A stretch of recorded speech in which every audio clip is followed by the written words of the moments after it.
sports.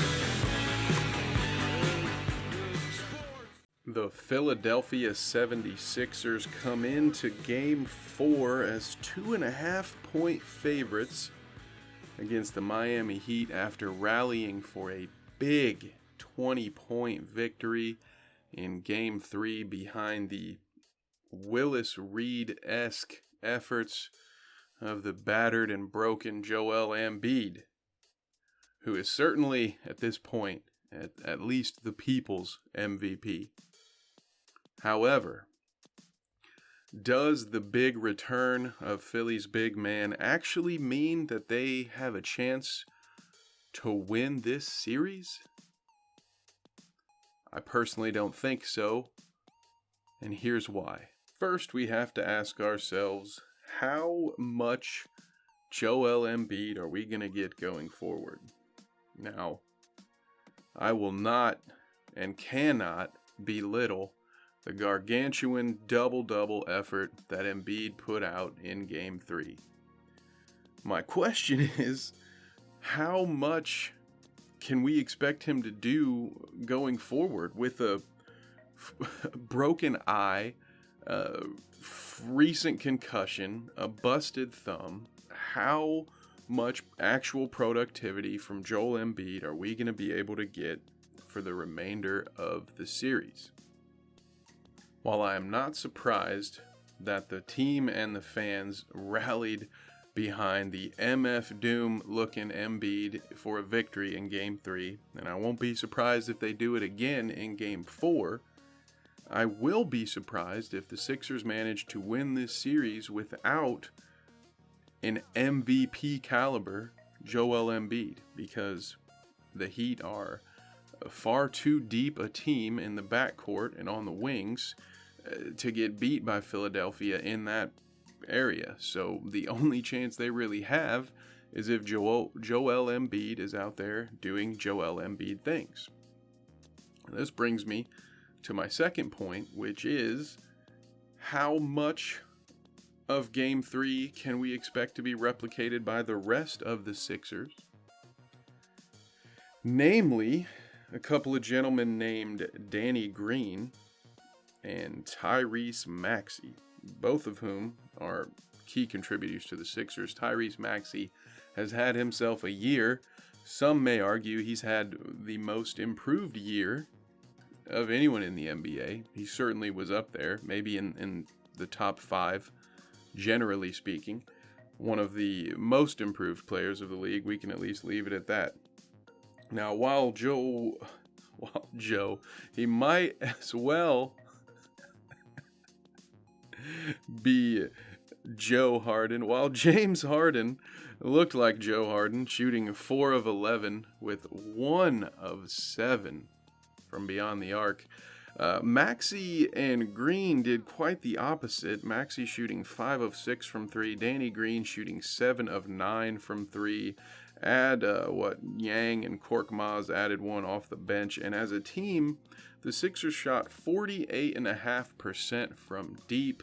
I do believe a lot of these rhythm jumpers that were made from these two, while they obviously have the ability to do these, have these kind of nights on occasion, I don't believe we're going to see that continue every game for the rest of the series. You're not going to get 21 points from Danny Green a night. I mean, he shot 9 threes. That was it. 7 of 9. Catch and shoot threes, bang, bang. He's not going to shoot it at that clip every night. Maxey, while he shot well from 3, didn't really do that well everywhere else. I mean, I guess he shot 7 of 11, so I take that back. He shot well, but he shot 5 of 6 from 3, and I don't see him maintaining that rate throughout the rest of the playoffs.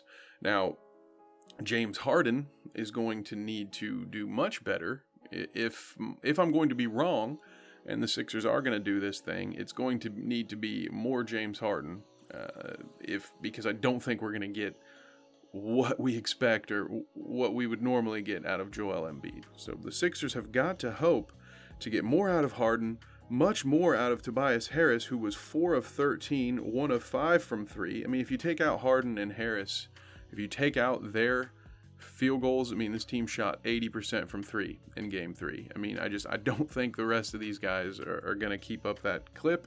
And we can only hope that Harris and Harden have a turnaround. Although Harris at least continues to contribute with 10 rebounds, 8 assists. Harden, his assists were down. He only had 6 assists in Game 3. So he's not even doing that at the rate that we're used to. So with that being said, I have a hard time picturing this Sixers team stringing together 3 more wins. Again, I won't be surprised if they win in Game 4. But I think that may be the last game that they win if these issues aren't addressed. In that same vein, let's take a look at the Heat stats from Game 3, and I'm going to basically make the same argument.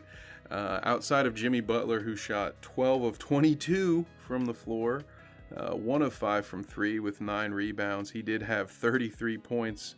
Only he and Tyler Hero were in double figures for the Heat. I mean, do you expect that to happen again? Because I don't. Hero, despite having 14 points, was 5 of 15 from the field, including 2 of 7 from 3. Maybe that'll happen again once or twice this series. But we also had Oladipo, only 2 of 5, 6 points in 21 minutes. Really not much of an input. Gabe Vincent, 0 points in 15 minutes. We also had Max Strus, 3 of 11. All of his shots were threes. Kyle Lowry made 0 shots in his 25 minutes. And PJ Tucker, I mean, just 35 minutes, 3 field goal attempts. Classic PJ Tucker. I do expect that to continue.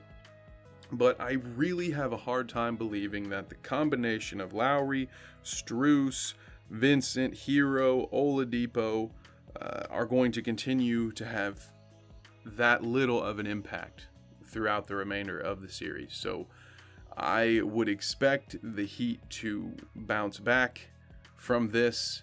I honestly, this is a coin flip to me. As you can tell, the odds makers think it's going to be a close game as well, only 2.5 points for the spread. I won't be surprised to see the Sixers be completely deflated and to have the Heat win this one and then the series be over. I'll tell you what, I'll be more surprised if the Sixers win by 20 again. That'll be the most surprising outcome to me personally. I do see the Sixers potentially winning this. Remember, I have this one as Heat in 6 anyway. Follow me on Last Word on Sports if you want to keep in touch and stay up to date with all of the articles that I write. I do not record every single thing here, so it's a great place to stay up to date with all of my thoughts and ramblings. But anyway, that, members of the jury, is why I claim that the Sixers Game 3 blowout of the Miami Heat was in fact fool's gold, and that we will still see the Eastern Conference Championship being run through South Beach. Thank you very much.